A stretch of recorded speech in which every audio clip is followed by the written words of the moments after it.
Hey there, comic book fans. Well, after taking a look last week at Jack Kirby's artist edition for Fantastic Four that I borrowed from a friend, another friend said, hey, I've got the Jack Kirby's Thor one if you want to make a video on that. I said, sure, why not? So I borrowed this from him, and first time I've had a chance to look at it. I hadn't seen it before he lent it to me. And first of all, it's big. This is the 16 by 20 size as opposed to the Fantastic Four one, which was 11 by 17. And that is the size, that's 11 by 17, that's the size the Fantastic Four one is, and the size that original art is done at now. That's a comic book to show you just for a scale comparison. You can see how big 16 by 20 is. They used to do this original art at a giant size.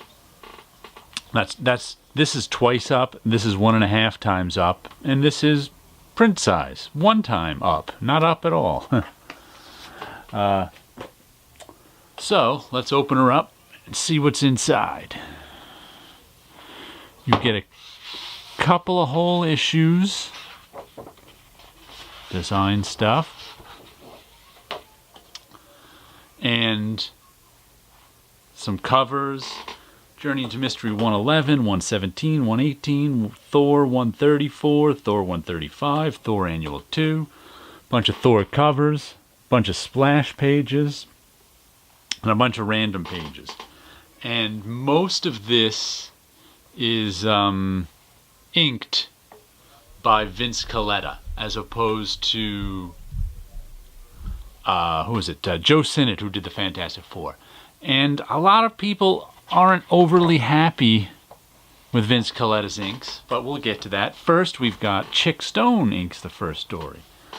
And you can see what Chick Stone uses a lot of thick lines, really plays up the edges of things and the depth. And I like the Chick Stone ink stuff in here a lot.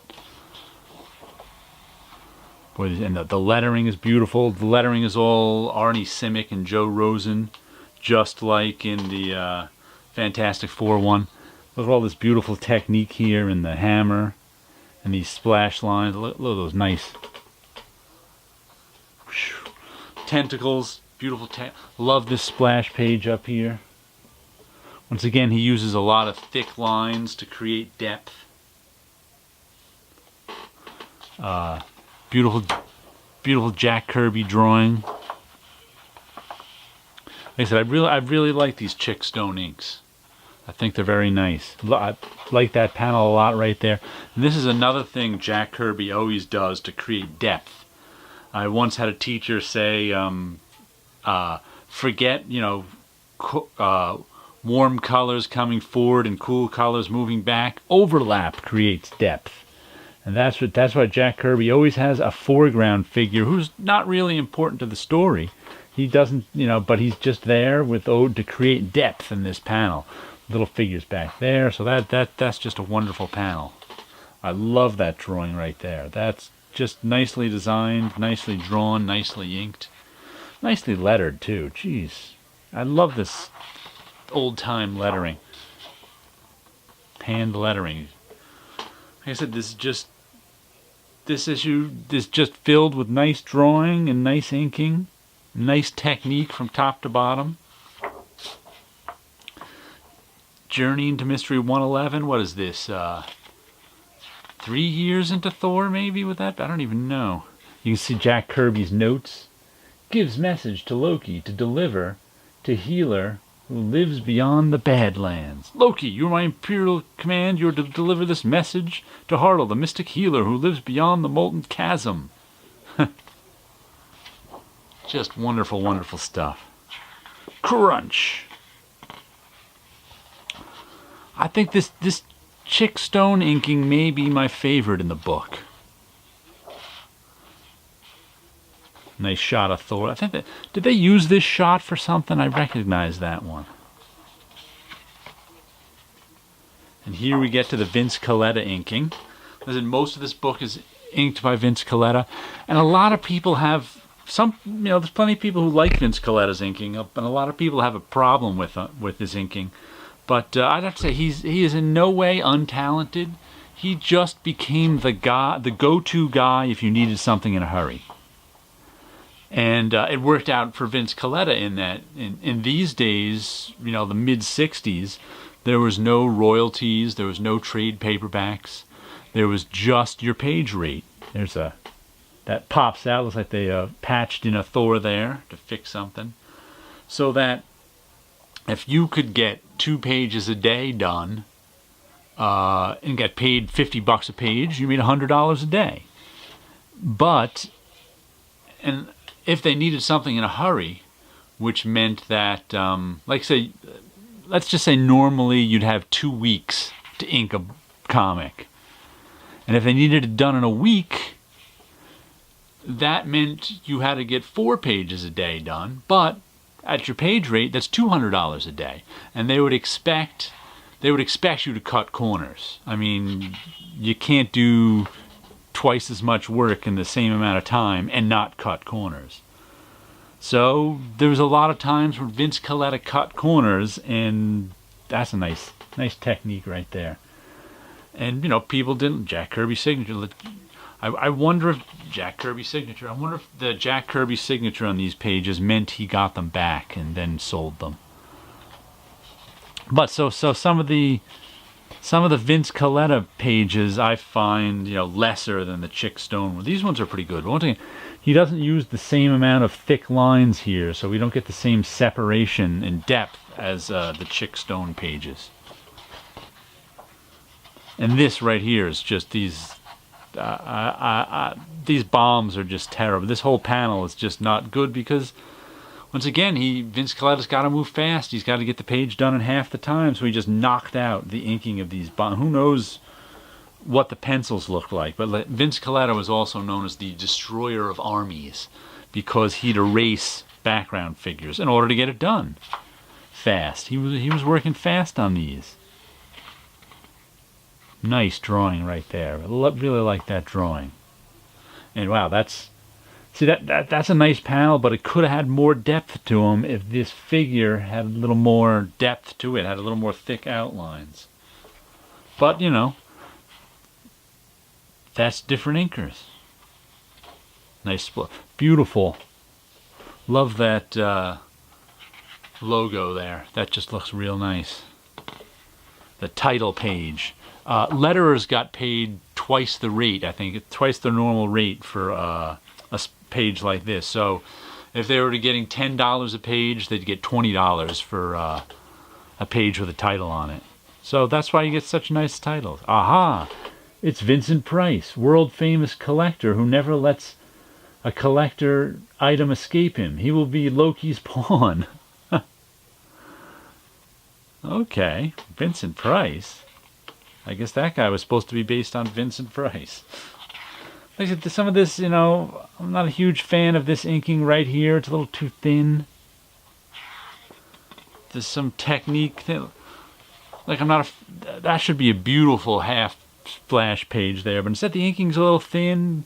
I don't really get the feeling of stone from it. There's not a lot of technique there that I like. That page seems knocked out quickly. Like all these lines are the same line weight.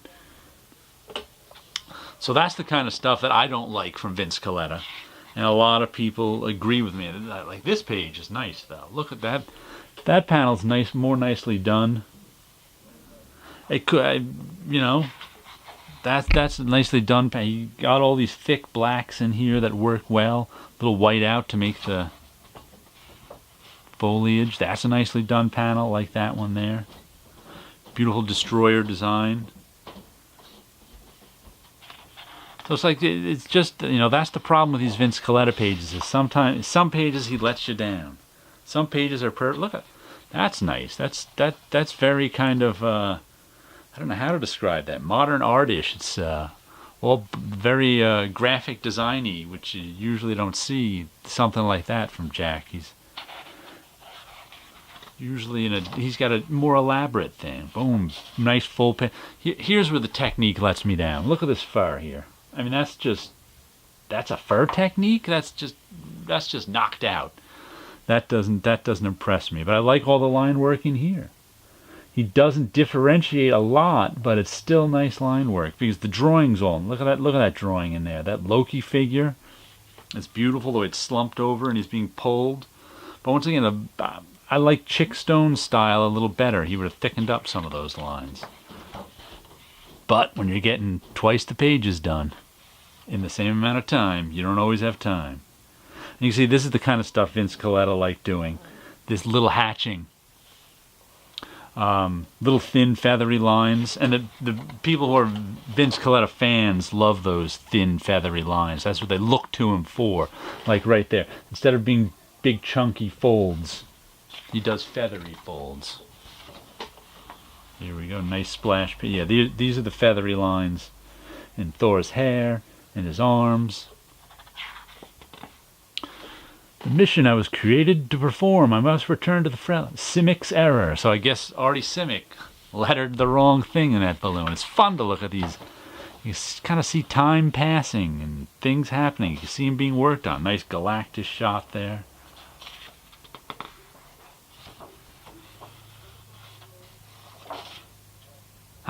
Here's an interesting little art correction. It says something like Saul's. I guess that's Saul Brodsky. Saul's art, not talking into thing.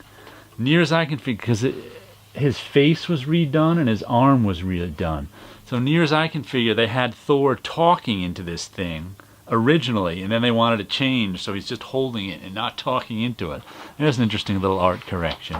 So that's the fun stuff you can see looking at all this stuff. All right, let's flip to the back now. There's lots of good stuff in here. This is all Vince Caleta inks. There's a nice one. See, you got some thickness to that one. All Vince Caleta inks. So some of it like looks like a lot was erased from. There's no background in this whole panel. So I'm like, did he erase something? But let's flip to the covers and splash page section. In the back, there we go, gallery section, that's what they call it. These are beautiful. These pages are all Vince Caleta, I mean these covers are all Vince Caleta inks. But this is the stuff he took his time with. Look at all that intricate line work that Caleta did in there. That's the good Caleta. Look at I love this twisting figure that Jack drew right there. I mean that's legs 8 feet apart, swinging with power. That's so hard to do. That is just really hard to do, but that's one of the things Jack Kirby could do. Behold the living planet.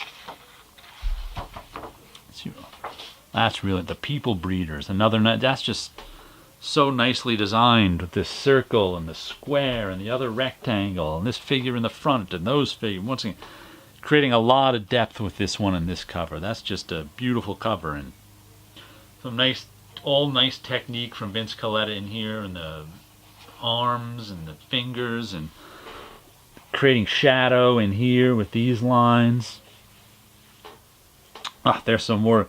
This is some beautiful Vince Caleta art, line work in here. Look at all that shadow and all these little muscles and hatching going on. A thin figured Thor because he's ghostly, being pulled down. Wow, these are both good. These are great covers. But once again, a great figure, 8 feet apart, leaning over, knocking over a building. But it looks like Thor was art corrected here. Because that must have been where his foot originally was, and he came over to here. So maybe they rotated him. That's what, because it looks like, it doesn't look like a stat. Maybe Thor was at this angle, and then they rotated him cut him out and rotated him like that, so it looked like he was coming down more. That I think is what happened on that. That's interesting, because if you look, you could move his foot over to there, put a pin in it, and then rotate this whole thing this way to get his hand over to here now, and that's interesting. I guess they just wanted it at a different angle. And there's, like I said, some beautiful thick blacks in here. Look at some nice Caleta line work in there. Nice twisting in the fabric. This is another one that's just beautifully drawn and beautifully inked. Let's see what else we got here. They picked this one for the cover of this for a reason. It's just really, really good. I mean, that punch has such power. And once again, that's really, really hard to do, to draw a punch that you can really feel like that. It's got all this intricate line work. All this technique over here, a nice technique on Odin. He's even like using whiteout to cut off his lines there and make them sharp. That one's just beautifully drawn and beautifully inked. This one too, I always liked the Wrecker and the Wrecking Crew. Just because most super teams have a sort of balance to them. You got sort of the leader guy who's an all-purpose fighter. You got somebody who can fly and shoot long range. You got some sort of person with like a special power, usually a long range one, and then you got your big muscular guy. But the Wrecking Crew were all big bruisers. There was no subtlety to them whatsoever. They were just four big guys who could beat you up. So here's that. Introducing the power of the Wrecker. Must be the Wrecker's first appearance. I knew he first appeared in Thor. With his crowbar, which doesn't look very much like a crowbar. Just a big 2x4 with a notch in the end. But wow, how beautifully inked all in there. It's just beautifully drawn. Beautiful. Love that composition of the Wrecker over the logo. Everybody with their weapons out. Nice splash page. Hela. Wow, that headgear on Hela is beautiful. Another, once again, this is Jack Kirby's signature. This is Vince Caleta again. You can tell by the little lines in there, but he's also got lots of nice, thick, bold lines going in there. Nice, thick, bold cloak going on there. Just beautiful. Once again, creating depth, foreground, background. The Wrath of the Warrior, some nice cover copy. Just, these covers are just fantastic. And now, the very first Thor, Journey into Mystery 83. I can lift it as if it were cardboard. I think I read in the beginning that Joe Sinnott inked these Journey 83, which I didn't realize. Kirby and Ayers in the Mighty Thor. Ayers, once again, a much chunkier inker.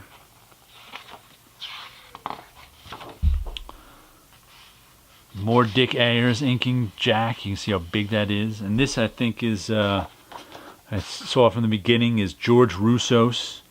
George was a very thick, chunky inker. A lot of people don't like George's inking in the 60s. His work goes all the way back to the original Batman. George Roussos, who inked this, also also did a lot of the inking in the very first Batman stories. So he's been around. He was around for a long, long time. I actually knew him in the 90s. He still worked in the Marvel bullpen in the 90s. So he was around a long time. Some nice inking there. George Bell, that was George Roussos' pen name. See, this one's a little... He was really getting chunky with this one, and it's kind of like, not my favorite of them, but that is nice. Look at that. We're back to some Vince Caleta.